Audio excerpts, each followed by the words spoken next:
Well, at this point, it seems like the Nashville Predators season happened many, many years ago, but we're still looking back. Today, we have end of season awards, part one. Who was the most improved Pred this year? Who was the most disappointing Pred this year? What was the biggest surprise? And what was the most exciting fan moment of the year? Those are just some of the awards we'll hand out today on the Locked On Predators podcast. Your Locked On Predators, your daily podcast on the Nashville Predators. Part of the Locked On Podcast Network, your team every day.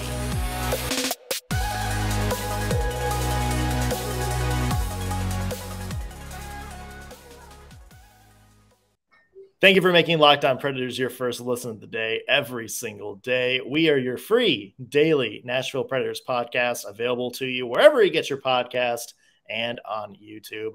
I'm Nick Morgan. I'm a writer at Penalty Box Radio, and I have a partner in crime. You do. I'm Ann Kimmel. I'm a writer at InsideThePreds.com. Biggest NHL moment of the night. It wasn't necessarily a goal. It wasn't an exciting finish. It was the NHL rivalry that we never thought we would expect to see. Tanner Jeannot versus that guy in the yellow hoodie in the Maple Leafs game.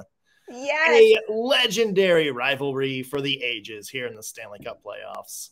I mean, I watched that moment and I have two thoughts going through my mind as I'm watching this unfold. Number one, guy in yellow, you don't want that. Yeah. I don't know how many beers you've had. I don't know how confident you walk throughout your life, but I am telling you, you don't want that. And number two, can we give a shout out for the female security guard that kept turning the guy in the yellow sweatshirt to look away from the penalty box? What is that dude thinking? Like, what are you thinking, buddy? I think I was half expecting a Ty Domi moment where the fan comes barreling in over the glass and they just start brawling in the penalty box. It seems like they were, trying their best to prevent that. I mean, the linesman went in there and just kind of like stood stoically, like against the boards to try to keep the players from yapping off at each other. Interesting game overall, Toronto versus Tampa Bay. I mean, you could have told me that there would have, just met up in the locker room or in the parking lot after the game. I half expected, Pat Maroon in a leather biker jacket just slowly snapping his way towards towards Luke Shen, which I'm sure all hockey brawls in Canada work out that way. Yeah, that was an insane game. Obviously, Toronto made some adjustments, but the tone and the temperature of that game, that escalated quickly and it stayed that way. But yeah, can we just talk about fans and look, the hockey environment, as I was watching that, I'm like, there is something about the hockey environment that just elevates big feels.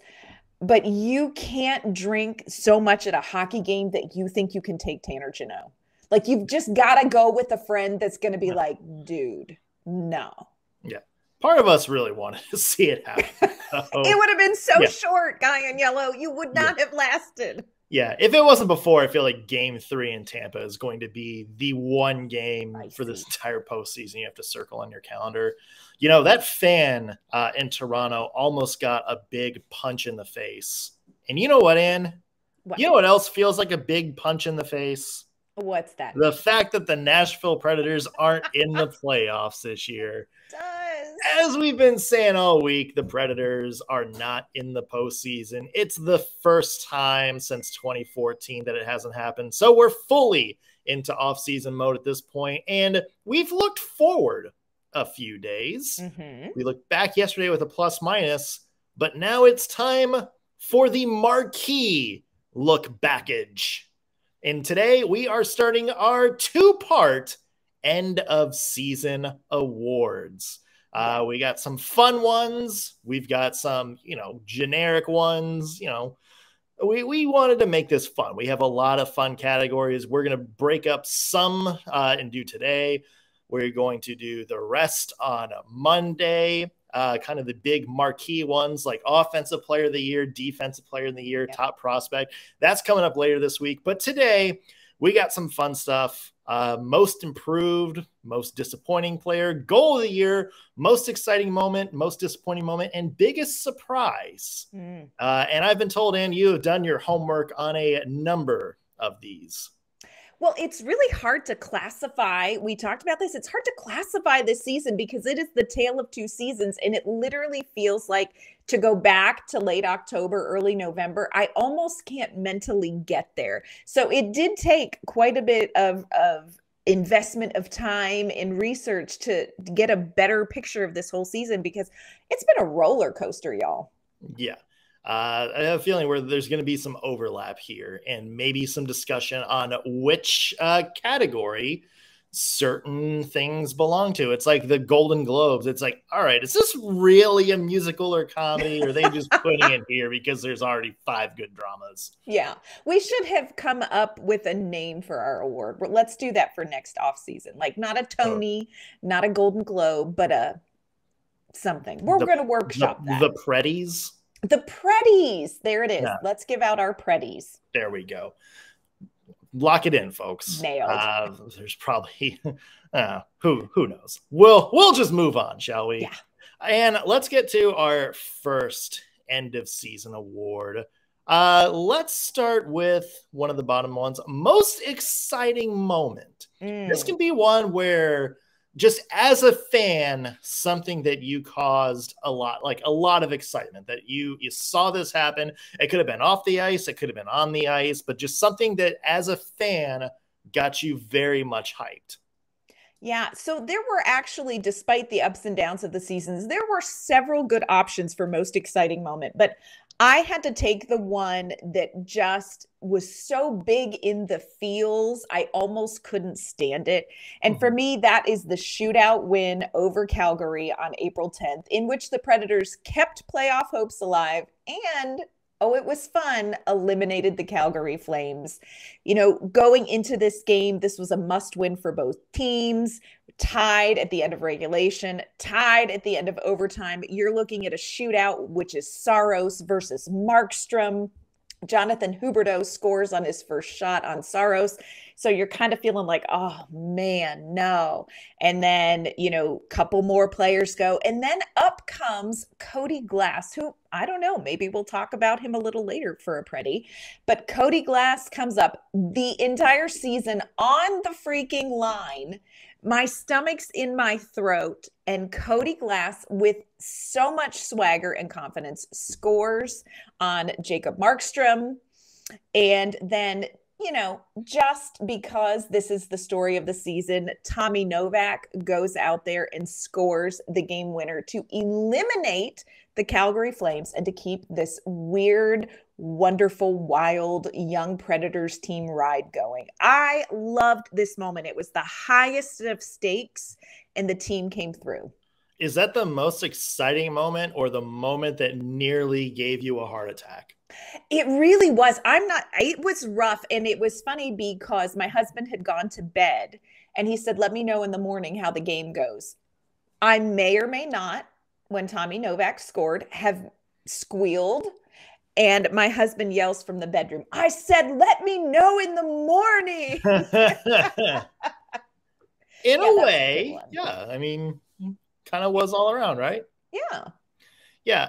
For me, Anne, I had to go with the lowest hanging fruit. Although that game was an exciting moment. I think if there was a game of the year, that would have been my pick. Maybe next year we should include game of the year. Game of the year. But you know what? We just did. We just created game of the year. Congratulations, Predators at Flames. You just won that one. For me, most exciting fan moment, I had to go for the low-hanging fruit, and that is what happened in the front office. David Poile steps down. Barry Trotz comes in. And didn't it just feel like the mood around the Nashville Predators fan base shifted as soon as that was announced, and as soon as what happened just a few days later at the trade deadline? I mean, to me, it's just, you know, you take this cloud of uncertainty this cloud of, oh, we're going to be stuck in doing the exact same thing over and over again. Time is a flat circle. We're just going to be spinning our tail, Yes. finishing in that creamy middle that no NHL team wants to be in. And then all of a sudden you bring in Barry Trotz and you have him replace David Poile. God bless. So, and to me, that is kind of it's something that sort of helped, I think, freshen the mood around the Predators fan base. And I think maybe that's the best term you can use for it, is just kind of freshen things up. You broke up this dour mood of, we're going to be stuck doing the same thing. We're going to be a mid team for the foreseeable future. And then, you have Barry Trotz come in, just somebody with a different point of view. And yeah, he's got a Nashville connection. Yeah, he was a handpicked successor of the guy a lot of people wanted to get out. But he is, a new face with some new ideas. And combine that with the trade deadline stuff where all of a sudden the Predators went from, a process that looked like it might take years and years and years to all of a sudden you just somehow, to the bewilderment of a lot of writers and GMs around the league, all of a sudden accelerated your rebuild to a point where it's like, okay, we can be a little bit more aggressive with this thing than maybe we could have been at this point 2 weeks ago. And I agree with you. There was just fresh air in everybody's lungs when this was announced. And here's my question for you. Do you think it would have felt the same way if it was some other incoming GM besides Barry Trotz? Or do you think the Barry Trotz made it extra fresh? Well, people love Trotz. So yes, I think that certainly added to it. Yeah. I think it would have happened, regardless, whoever came in, it could have been a situation where David Poile's like, you know what, I'm going to step down at the end of the year. We're going to have a search, all this and that. And I still think you would have had some optimism. It just seems like it's a little bit better now that, we've learned that Trotz has kind of been working with Poile. Yes. And you're starting to see some things that he wants to do with this team moving forward. I just, think back to the trade deadline and, the Tanner Jeannot trade where you got all these draft picks and, the mood around the NHL is, I can't believe the Preds pulled that off. You got the Mikael Granlund for a second-round pick, and the mood is, I can't believe the Preds did that. Right. So you have all these moves that it's like, how did Poile do that? And that I think a lot of unexpected moves that have worked out tenfold in the Preds' favor have certainly helped in that regard. For sure. More coming up in just a second. We have the most exciting moment. Now we have the most disappointing moment. Yeah. Maybe a game, maybe a fan moment. We also have biggest surprise, best goal, most improved, and most disappointing player. These are all ones you're definitely going to want to stay tuned for. But first, I want to mention today's show is brought to you by eBay Motors. For a championship team, not the Nashville Predators this year, it's all about making sure every player is a perfect fit. It's the same when it comes to your vehicle. Every part needs to fit just right. So the next time you need parts and accessories, head to eBay Motors. With eBay Guaranteed Fit, you can be sure every part you need fits just right the first time around. Just add your ride to My Garage and look for the green check to know if your part will fit or your money back. Because just like in sports, confidence is the name of the game when you shop on eBay Motors. And with over 122 million parts to choose from, you'll have your car back in the game in no time. After all, it's easy to bring home a win when the right parts are guaranteed. So get the right parts, the right fit, and the right prices on ebaymotors.com. Let's ride, folks. Eligible items only. Exclusions apply. All right, Ann, next up on our list of end-of-season awards, we have the most exciting moment. Let's do most disappointing moment, shall we? Let's be pessimists here. Oh, I know. It's not our nature, but let's just call some things what they are. And my most exciting moment is closely paralleled and juxtaposed with my most disappointing moment. And for me, that was sitting back and watching the Winnipeg Jets and Minnesota Wild game, in which Minnesota needed to win to keep playoff hopes alive for the Nashville Predators, and Minnesota couldn't do it. No. And that was hard for me, because it's very difficult to watch your team's future out of their hands. And watch it falls on another team to perform and to keep hope alive. But it was really heartbreaking to watch a team that had come together in just awful circumstances blow away these expectations, get so close, and then not make it, and it was sad for these young guys that have come in and put in the work. It was really heartbreaking for me as I thought about players like Ryan Patrick, who this is like, he doesn't even know what to do in April without playing postseason hockey. So it was really hard for me. That was the most disappointing moment. And again, it was a moment that wasn't even in the hands of the Nashville Predators team. So it was a kick in the pants. I know it was a long shot, y'all, and I don't think that this Nashville Predators team was going to blow it up in the postseason and make a second, third round run. But they worked so hard, and, just like the mom in me is like, I want them to get the reward. So for me, most disappointing moment. Yeah. To me, I'm kind of on the same vein as you, except instead of the ending, the ending we knew was coming, I'm going to that same end story, but I'm going back to the beginning. I have 3 things in my most disappointing moment, and all happened within a 10-day stretch. And that was the first 4 games following the All-Star break. Oh, yes. They came out of that break. The Predators were still in the hunt. I think at that point, they had managed to crawl their way back into contention. We know what happened before the All-Star break, that team meeting. They had so much good juju heading into the All-Star break. You were kind of hoping they could continue on, and then what happens? You lose 5-1 to the Vegas Golden Knights at home. You barely squeak by Philadelphia 2-1, and then 4-2 loss to the Arizona Coyotes. And then I think the game that completely shifted the opinion on what was up with this Nashville Predators team, the 5-0 loss to the Boston Bruins. And I think those 4 games, and you kind of heard, Barry Trotz and David Poile, and to an extent John Hines, kind of reference it in some of the end of the year press conference. He's like, those games right there were the ones that woke us up and told us we're not anywhere close to where we need to be. Like, we see what happens when we actually go up against really good competition. And this team that we had built to sustain that just can't do it. And I think, to me, that was the most disappointing realization, because, look, you and I are optimists, and we took some flack for kind of, taking the high points of last season and being, no, there's something to build on. I think, I don't know about you, I had the Preds finishing 2nd in the division this year in my preseason predictions. And I think we're just still kind of trying to hold on to, they're just in a slump.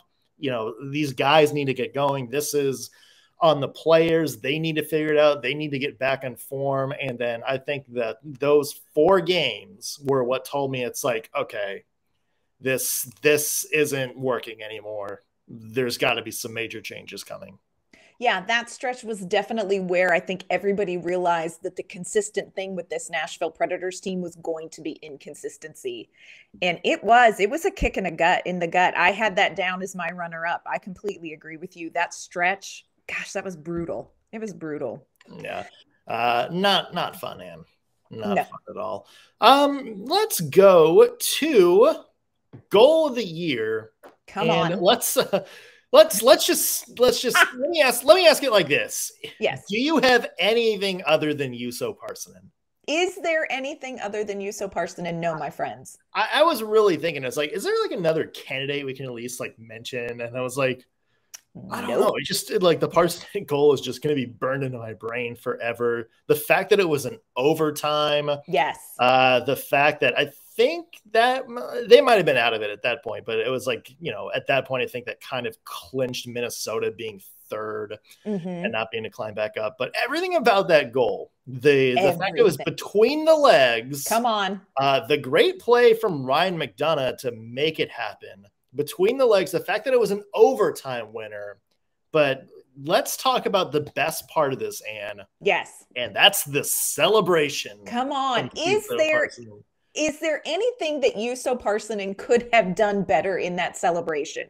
The answer, my friends, is no, because he skated around right up against the boards, looks at everybody and does why didn't any of you guys do that earlier? I mean, I guess I'll do it. And then giant smile. I mean, the goal itself is amazing. The celebration is the icing on the cake, the cherry on top. It just was incredible. And I don't know that Juuso Parssinen meant for it to be so sassy, but I'm here for it. He was, and I like it after the game too, where, they asked him, it's like, do you practice it? And he's like, no. Nope. And I think it was Alex that ended up asking him. It's like, so what made you, want to try that? He just pauses and goes, I don't know. Yeah. It's like, he's just like, I just wanted to score. It's like, okay, just everything about that is just emits swag. There is a swag overload, Anne. There is. I love in the post locker room clean out, Alex Doherty, our friend, asked Filip Forsberg, okay, did you teach Juuso Parssinen that? And Filip Forsberg laughed and he said, no, it was the skills coach we were skating with, Mark Borowiecki. I thought, come on now, y'all. Yeah. So here's the thing. We were talking about it yesterday about Borowiecki possibly re-signing. If he's back on the team next year, do you just expect like all kinds of Harlem Globetrotter goals then for the Predators? Oh yeah. Like you see like Cole Smith doing like the goal from Mighty Ducks where they just like bounces it off his stick like the Texas kid, like then just spin around and do all kinds of stick work with it. I feel like it's got to happen, right? I think Mark Borowiecki has earned himself a reputation, so let's see. Yeah. Here's one, Anne. Let's go biggest surprise. This can be either a player, a thing, a storyline, anything surprising for you about this season. Yeah, I really wrestled with this one because I think there were a lot of surprises with the Nashville Predators this season, good and bad. But for me, the one thing I kept coming back to that still shocks me to this day is the Tanner Jeannot haul. The Predators had just traded Nino Niederreiter. Tanner Jeannot got pulled off the ice for warmups, ended up being traded to the Tampa Bay Lightning. In return, David Poile had to go get a European carry-all to put all the goodies that he got from Tampa Bay. Got defender Cal Foote, 2025 first-round pick, 2024 second-round pick, and a third, fourth, and fifth-round picks in this year's draft. An absolute boondoggle for David Poile, and I don't think we're the only ones whose jaws were on the ground when this trade went down. I knew. Can I say something? And sure. Maybe this is a humble brag. I had been telling people that the Preds could get something like that for Jeannot ever since his name started coming up. You saw it in some of the Slacks we're in. You saw it in some of the group chats. It's like, Predators are, they're going to be lucky to get anything. And my only thought was, this is playoffs. These are teams that are going to get whatever they can get for whatever price they get. We have seen teams throw around first round picks like it was nobody's business. Yeah. And here you go, Tanner Jeannot, a restricted free agent. So it's not like he's a rental. You can invest in him long term for a measly $800,000 contract of real money.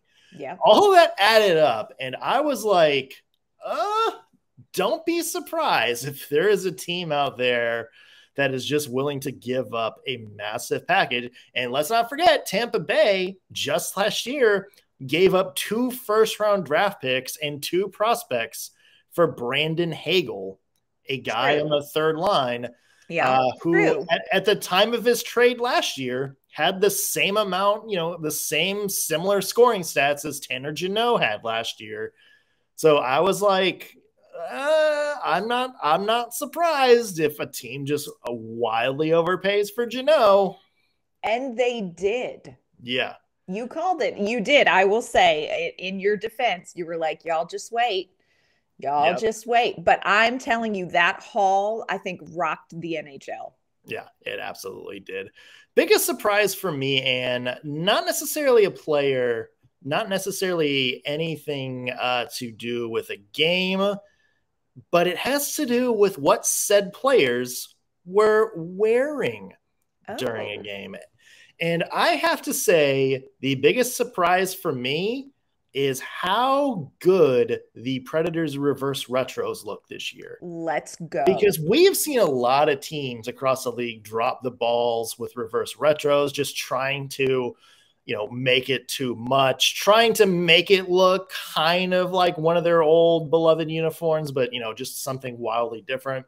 And here's the Preds coming along with a very simple concept.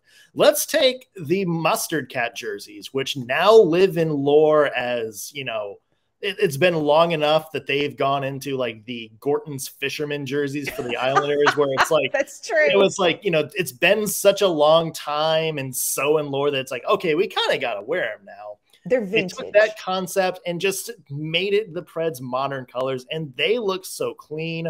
I love seeing like that OG Nashville Predators, like slanted, kind of slashy looking font again. I was shocked at how clean and how good the Nashville Predators reverse retros looked. Enough that made me kind of want to go, do we keep these full time? I would not be opposed. Yeah. Like, I'm not saying you have to like redo the entire jersey, but maybe just as a permanent third jersey. They're amazing. I would be open to this. I think we should just make a move for that. Let's make a push, an off-season push. Yeah. Way better than the last reverse retros the Preds had, which tried to go back to the original silver sleeves, but just looked completely off. Yeah, not great. Now, we are Optimists, but we have to have some straight talk here. And we're going to dive in. I think we should just dive right into a painful discussion on who's the most disappointing player this season for you, Nick. Can we just say the team? I don't think you're inaccurate. Yeah. I mean, here's the thing. There's so many. There's so many to choose from. There's absolutely so many you can choose from. You can talk about Matt Duchene not quite getting back to where he was. You can talk about Ryan Johansson taking a big step this year. Mikael Granlund, before he was traded, took a big step back. All of these players, I think you can make a case for. The aforementioned Tanner Jeannot, his play not being quite what it was last year. But to me, Anne, the biggest disappointment for me, and it pains me to say it, it's Roman Josi. Ooh, that is a tough one. That's a tough one for me. And look, Roman Josi is still a great player, probably the best skater the Predators have right now. But I saw a lot from him that I've really not ever seen from him before in terms of inconsistency and just glaring mistakes. And you think about, we know what he did last year. The 96-point season, just kind of an offensive juggernaut. The offense ran through him.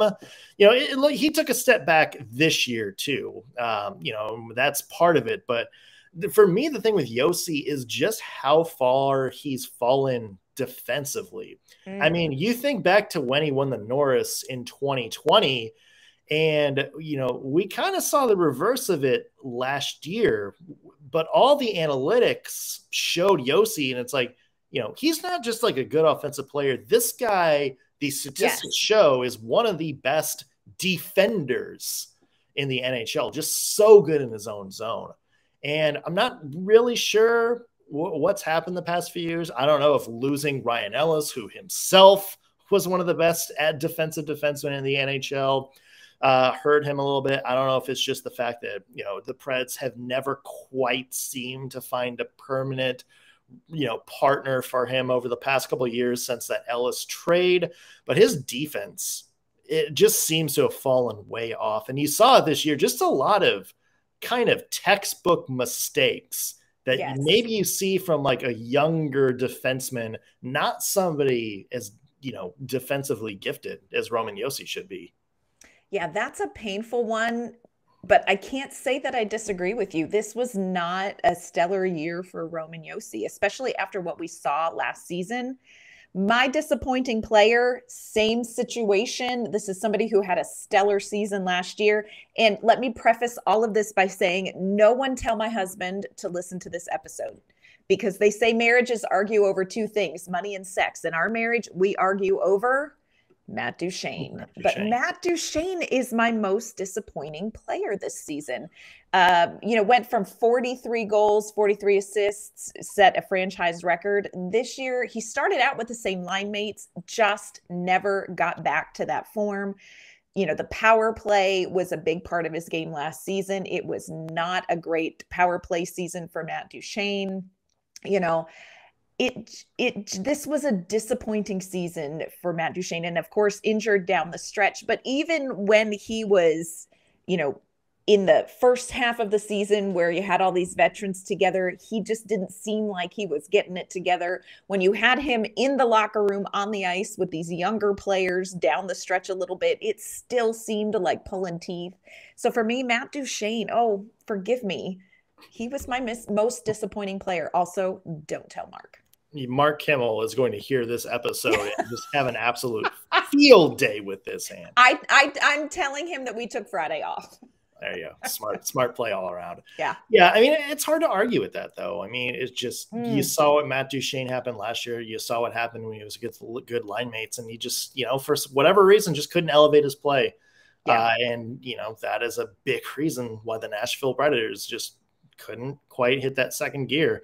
They did a good job of adding some depth this year. The problem was that top end of the lineup, the team, the people that carried the team last year just couldn't really play up to that same level this year. Yep. The best players weren't the Predators' best players. Yeah. Let's get to our final award of this day. And I'm just going to tee you up, Ann, because I know this is a guy that you've loved talking about. Most improved Nashville Predator. For me, this is a hands down winner, Cody Glass. I am so delighted with the season that Cody Glass had. We talked to him after the locker room clean out, and I got to ask him, hey, what did you learn about yourself through the course of this season? Let's just hear Cody Glass's own words on his season. I think just, being consistent, just working my butt off. And I was telling Emma that, I just tried making the team this year. I didn't have any expectations. I wanted to play all 82 games, and that didn't happen. But I just wanted to make the team, and for me to kind of be in a role that I was at the end of the year, something I never expected. I never expected to be nominated for an award. I didn't expect anything like that. So, it's kind of just a dream come true, really, just to kind of have a role on this team. And I'm super thankful, and I will never take this for granted, that's for sure. Yeah, absolutely. Yeah. And to me, the thing with Cody Glass, too, is just you saw how much he's kind of had to battle through these last 2 years. I mean, the Predators got him in that Ryan Ellis trade, and the thought was, all right, the Predators have a, maybe if not a top six this year, at least a middle six center that they can kind of develop and grow. And just, after one game sent to Milwaukee, and I think that kind of pissed a lot of people off. I don't think he was expecting it because, even when he was in Vegas behind a lot of key players, he was at least on the team getting minutes in certain intervals. And then, to make the team this year and kind of find himself not exactly in John Hines's most optimistic use players, but for him to kind of battle through that. Yes. And develop his game, continue to grow, and wind up being a very reliable top six center. I think that's great to see. The only other counter I have to that, Ann, in terms of most improved player, is the guy who's my pick, a guy who went from having, I think, a total of 8 points last year to 43 and 51 this year, and that's Tommy Novak. Oh, come on. I mean, A how can we whole not episode? Yeah, on how Tommy can we Novak. not talk about Tommy Novak? You know, just God, I mean, if there was a certain player for biggest surprise, I think this might be him, because I don't think either you or I were expecting Tommy Novak to come back in the lineup and do this. No. And you know, I don't know what the future holds for Tommy Novak. You know, we talked about his shooting percentage is very, very high, borderline unsustainable maybe. But if you watch the way he plays, you know, this isn't just a guy who's racking up his shooting percentage on fluke goals. This is a guy who is making really, really good hockey plays. And if he keeps that up, if he can do the level of play and keep that up this year, the Predators have an absolutely surefire great score to build around. They do. Yep. And I agree with you. Tommy Novak came a little bit out of nowhere. Yeah, absolutely. Here's what else we still have, Anne. We still have the big one, team MVP. It's UC Saros. Or is it? Or is it? No, it's definitely UC Saros. But we still have Offensive Player of the Year. We have Defender of the Year, Newcomer of the Year / Best New Addition, and our top prospect of the year. That is stuff we're going to dive into Monday on the Locked On Predators podcast. So stay tuned, because we got more awards to give out next week. And where can people find your work? You can find my work online at InsideThePreds.com. You can find me on Twitter at ANK_Mama on Ice. You can find me at penaltyboxradio.com. Follow me on Twitter at _NSMorgan. Take that, everybody who also didn't get a blue check. You can also follow the podcast at LO_Predators. And however you're listening, whether it's on YouTube, whether it's on your favorite podcasting platform, hit that subscribe button. Helps us out and lets you know when we have new content for you. That's going to do it for this week's slate of Locked On Predators podcast. Thank you for making us your first listen of the day. Back Monday with all new episodes. We'll see you then.